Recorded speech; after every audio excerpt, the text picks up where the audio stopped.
There's something unnerving about silence. Not the peaceful kind found in nature, but the kind that comes from being completely cut off from people, from sound, from the invisible social net that defines what it means to be human. In this silence, the mind starts to echo. Imagine a person waking up in a place where no one speaks to them. Days pass, maybe weeks. No phone, no eye contact, no familiar voice. The world still exists, but they've been erased from it. This is not fiction.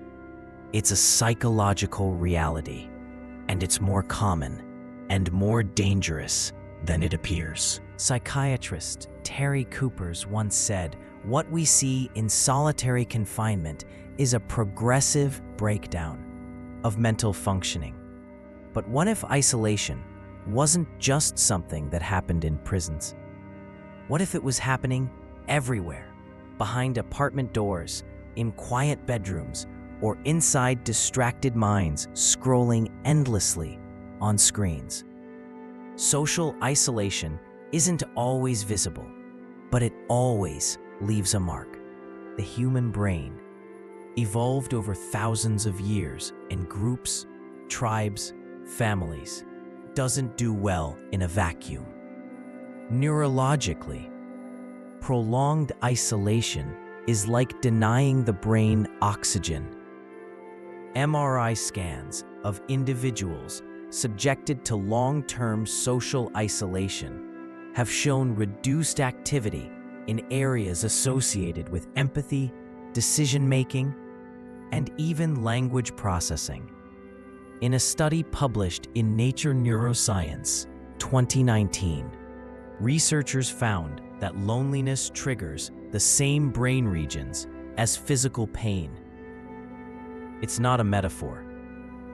The brain processes the absence of human connection as a wound, a silent, ongoing injury. But perhaps the most disturbing part isn't the scientific data. It's what happens inside the isolated mind. Without external feedback, a smile, a laugh, a frown, the self starts to blur. Am I still me if no one sees me? If no one responds to my presence? There's a terrifying psychological unraveling that begins. Depersonalization, intrusive thoughts, hallucinations. The mind, starved of interaction, begins to cannibalize itself. In prisons, solitary confinement is considered one of the harshest punishments, not because the room is dark or the bed is hard, but because of what it does to the psyche. People report talking to insects just to feel some connection. Others begin to hallucinate voices. The UN has called prolonged solitary confinement a form of psychological torture. So why is isolation so devastating? Because identity itself is relational. Who we are is shaped not only by our inner thoughts, but by how others perceive us, mirror us, contradict us. Remove those mirrors, and the ego becomes disoriented. It's like trying to see your own face without a reflection. But here's where the story starts to shift. Not everyone is destroyed by isolation. Some, not many, but some, emerge transformed. And the difference isn't just in strength, it's in strategy. Those who survive and even grow in isolation tend to redirect the unbearable silence inward, not as a void, but as a canvas. Think of Viktor Frankl, who in the depths of Auschwitz wrote that when we are no longer able to change a situation, we are challenged to change ourselves. This quote wasn't born from luxury. It was born from a confrontation with the void. In the absence of distraction, some minds begin to observe, to reflect, to untangle long-ignored thoughts. They read, they write, they meditate. They watch the subtle mechanics of their own minds. This is not easy, nor is it immediately comforting, but it is possible. There's something called reafference in psychology, the process of receiving feedback from one's own body or mind. In isolation, those who thrive often create their own systems of feedback. Journaling, voice memos, conversations with imagined interlocutors, or even engaging in mindfulness practices and guided meditation to find inner stillness and meaning. It's not madness, it's survival. And while it's true that some people have a higher tolerance for solitude due to temperament or past experience, the real key isn't tolerance, it's transformation. Instead of resisting the silence, they listen to it. Still, we have to be real. For many, isolation hits like a storm, especially for those more sensitive to disconnection, the empathetic, the emotionally open. For them, the sudden loss of social context can trigger deep depression, anxiety, even suicidal ideation. That's why support systems, digital or physical, are essential. Isolation is a challenge. It should never become a sentence. If you find yourself struggling deeply with isolation, please reach out to a mental health professional.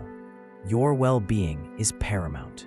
Yet if approached consciously, it can be more than just endured.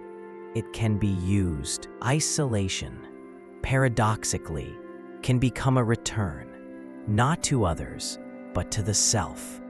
It gives a rare chance to witness what the mind does when it's no longer performing, reacting, or pleasing. In that silence, the dust settles. The mental noise of comparison, of performance, of constant validation seeking begins to fade. What remains is often uncomfortable at first. Boredom, grief, unresolved memories. But if one stays long enough, something else emerges. Clarity. Not instant enlightenment, but slow, deliberate understanding. This process can often lead to a profound reevaluation of one's values and life purpose. This is why many spiritual traditions incorporate retreat and solitude, not to punish the practitioner, but to remove the distractions that numb us from facing our own mind. The Desert Fathers, the Zen monks, the mystics, they weren't running from life. They were running toward it. And in modern terms, the equivalent can be as simple as switching off the noise for a few hours a day. Not total isolation, but conscious disconnection. A break from constant input, time to recalibrate. This includes being mindful of the paradox of digital connection, where being surrounded by virtual contacts can still leave one feeling deeply alone. Conclusion. So, what happens to the mind in isolation? It suffers, yes. It struggles. It wanders. But it can also awaken. Because when the voices fade, both external and internal, something else can be heard. A whisper, a question, a self unfiltered. And maybe that's the most honest voice of all. If this video resonated with you, feel free to subscribe, share your reflections, and continue this journey with us. The journey doesn't end here.